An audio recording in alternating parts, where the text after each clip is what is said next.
What's up guys, DukeSloth here. Before we start with the topic of the day, quick announcement. I have been considered for Twitch partnership, so if you stop by today and support the stream, that will probably drastically increase my chances because now I basically have to prove the numbers that I have in viewers, I guess.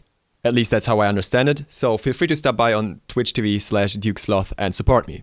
Now for the topic of the day. We're talking about Thoth. We're gonna call him Thoth. I know there are a lot of pronunciations. I'm just going with the in-game one basically.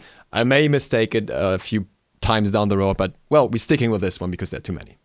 When it comes to Thoth, we've seen not too much of the god yet because he's obviously not released yet, and we're in the PTS state of the god. It is quite custom with PTS, so there are some glitches with gods, and it's no different for Thoth. In case of Thoth, what is glitched is his passive. His passive is Dead Reckoning, and according to what the passive should actually do, you should be getting extra penetration for every page in the book that you get, and you get a page for every 30 minion kills. Currently, the passive is glitched at 1 page. You cannot get the other 4 pages rather, and as such, you cannot gain the normal amount of penetration. You're gonna get stuck at 4 or 5 flat penetration. So that's not quite as helpful as it's supposed to be, and this is obviously something that will be fixed before live, and when it's fixed, then the god is in a slightly different state. This will be addressed in the context of this video as well, but I wanted to point that out first. Also, all of this is obviously based on custom games on the public test server because that's the only way we can actually play this god on a frequent basis. I've had quite a few games with him. I've had other people play him that play mid a lot more. Everyone could give me a bit of an impression. So there is a certain feel to how the god is, but don't judge the performance of the god overall based on this matches only. Don't judge it on the stats in those matches because really those matches were often very imbalanced between the players and no one knows the full potential of the god yet. What's first of all important to say about Thoth is his skill floor and skill ceiling. I would say his skill floor is not that high. Yeah, it sounds complex at first, but if you look at his kit, you use the 3 to amplify your 1, you use your 1, you use that to clear, you use that to poke, you use that to aggress, and then you have the ultimate, which you can use with a 3, but you'll sometimes use without the 3, and the 2 is the escape that you're going to use with a 3 as well. So everything kinda works with a 3, and while it is a bit of a period where you have to get used to it, it's not really that hard to play that when you've played it for 1 or 2 games. The skill ceiling, however, on this god is probably ridiculously high. Figuring out how to best utilize his 3 and how to really play around the interaction with the ultimate and with the escape and stuff like that will probably take a long time and make the god very rewarding in how you play him. Especially the mind games you can play with the ultimate by charging it up and then cancelling it can really help. Now let's look at his abilities a little closer. His 1 is Hieroglyphic Assault, a damaging ability that amplifies his basic attacks, turns them into magical abilities, not basic attacks, so not proccing any basic attack items either, and the charges hold up for as long as you want them to, until you use up those 3 hits. This is Thoth's main damaging tool. Almost all of his damage outside of the ultimate comes from this in most situations. It is a very strong ranged poke, it has decent damage, and it is what you will use in team fights most of the time, so this is really his bread and butter skill when it comes to damage. His 2 is Ponderous Escape. Ponderous Escape is probably the part in his kit that I would say gives him the most problems at the moment. What is this is a dash like Rams, a directional dash that you can choose the direction of, which also gives you some kind of amplification for your basic attack after, but it turns it into an ability, once again, not a basic attack. And this ability then slows the enemy and also deals damage. The problem here is the cooldown. The ability has an 18-second cooldown that does not scale down over time. Such a long cooldown on an escape means that you're usually not going to use it aggressively. You're going to use it as an escape, or you will play very, very risky and often die, and often the risk reward will not be worth it here. So if you don't use it aggressively, you're losing a lot of your damage as it's a damaging ability. If you use it aggressively, you risk dying a lot. And that's kind of an awkward place for that ability to be in because it has this very strong steroid, so to speak, on it, or the strong extra ability on it, which you can hardly use because then you blow up your escape. So you can only use this when you're already ahead and you're chasing down an enemy that's likely to die. Additionally, the fact that this ability is directional is nice, and it will sometimes help you to juke out of certain things. It's not completely useless, but what you have to keep in mind is, ideally, you want to use the 3 before you use the 2.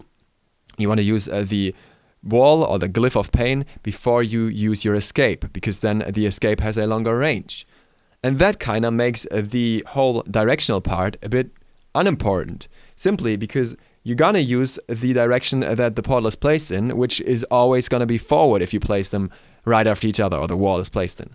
So while you could go backwards, there's no reason for you to go backwards through the wall that is created by Glyph of Pain. And as such, that is a nice idea, but it doesn't really have synergy with the other ability. Last but not least, it is more of a small pet peeve. His escape can be body blocked. It's not a dash that allows you to go through enemies, and especially when you get the extended dash, that can stop you from getting away relatively hard. With that, let's move on to Glyph of Pain, his 3. His 3 is the amplifier for all the other abilities, increasing the damage for you and allies and the range only for yourself. Now, what I do feel, which is the only thing that I would basically address in this ability, is that it takes quite a while for this ability to come up, for the wall to actually be created.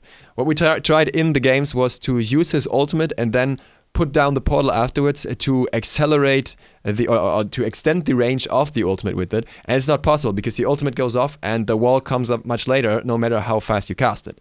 So if the wind-up on this was reduced, I think it would be more helpful. Also more helpful for escapes, because you wouldn't take so long to place it down and then use your escape, which you will often not do. You will just use your escape right away to get away and not actually make use of that extra range. So there's a minor downside to that. Other than that, I think this ability is relatively fine. Mana cost is not that low, not as low as I thought, but the cooldown is really low, so you can use it very, very often. You can pretty much spam it. Then we have the ultimate, Final Judgment. Now, this ult is charging and it can be cancelled, but even when you charge it, it uses up mana. Many people are going to play this card with Book of Thoth, which kind of makes sense. And when you do, then it's not as much of a problem because you have enough mana. If you don't do that, then you're going to use up quite a lot of mana by playing that mind game. And so you always have to consider if it's worth it.